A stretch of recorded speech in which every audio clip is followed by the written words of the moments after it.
இங்க திறமை இருக்கிறவன் தோத்ததா கூட சரித்திரம் இருக்கு, ஆனா கஷ்டப்பட்டு உழைக்கிறவன் தோத்ததா சரித்திரமே கிடையாது. அண்ட் இன்னொரு விஷயம் நான் அடிக்கடி எனக்கே சொல்லிக்கிறது, நான் இங்க சொல்லணும்னு நினைக்கிறது, never compare your self with anybody else life.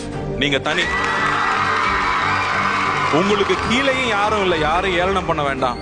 உங்களுக்கு மேலையும் யாரும் இல்லை, யாரை பத்தி பயப்படவும் வேண்டாம். உங்களுக்கு ஈக்குவலாகவும் யாரும் இல்லை. நீங்க தனி, உங்களுக்கு தனி பாதை, அதுல போயிட்டே இருங்க. யாரை சொல்றதை பத்தி கேட்கவே வேணாம்.